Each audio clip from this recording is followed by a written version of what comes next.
Jakom komiti od bura marango weche mag omenda pacho ka ndio pedhe nyimo od bura report mar paro mar chik mageto medo usuru kuom mwandu kaka yor medo choko mar usuru pacho ka ndie kata mana jo od bura mag Azimio kod moko kuom mag Kenya Kwanza to kala gini gibiro goyo ombulu mar wito oko paro mar chik no. Walter Nyambaga nigi ler mar wachni.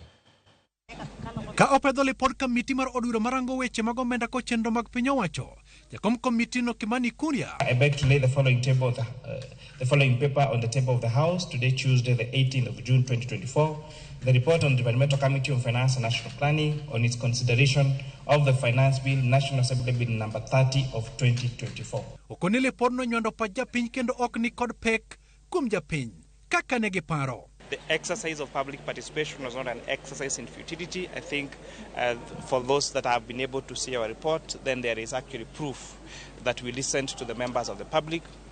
Secondly, we are converting finance bill not to be just a revenue-raising bill, but a bill that addresses matters of policy. Magiti mureka kwith mag jo od bura mag Azimio to koni kata odoko ni osegol funi mag paro mar chik no. Marusuru kamano to pod gibiro mana goyo ombulu mar nyele oko. Orach makata ka gikelo amendments one nyaka wakuongo wach ni bill ni kuongo go e piny mondo gi introduce moro. Kopo ni kiny pod onge instructions mano kuom jo piny mano yiero wago e piny.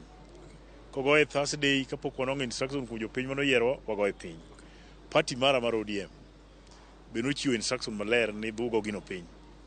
Party be poko chako ndiko barua mokono ni koro ber koro wakale.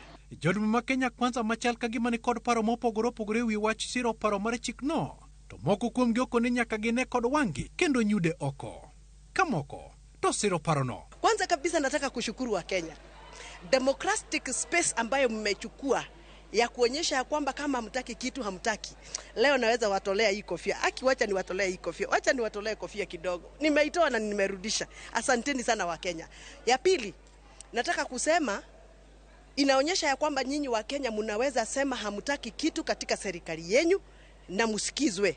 Finally, Wajiko of Kenya, Khadija of Kenya, and Atieno of Kenya has a voice. We need to see the clauses which are adversely affecting our people and remove them and keep the clauses which are benefiting our people. We realize that we are disadvantaging the genuine Kenyan business people in their smallest way.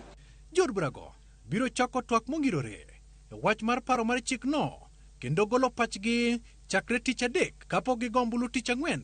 Mar kale kata gwethe oko. Pesa serikali inataka kutoka kwa hiyo motor vehicle circulation tax imerudishwa kwa mafuta ya petroli.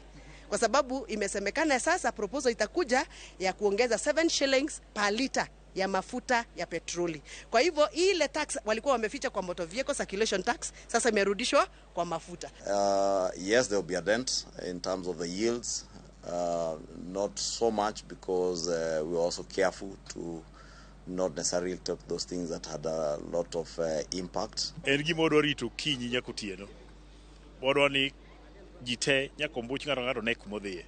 Kata doko ni moko kuom funi mar paro mar chik no gweth oko kendo thigo yaone par. Twak mapek ibi neno kantiere od bura kaendi e kind jogo makwedo kod mago masiro. Makmana ni twak makamano nyalo neno kakoro puk bedo mapek ne otenga. Walter Nyambaga, Ramogi TV. Lere mar od bura, Nairobi.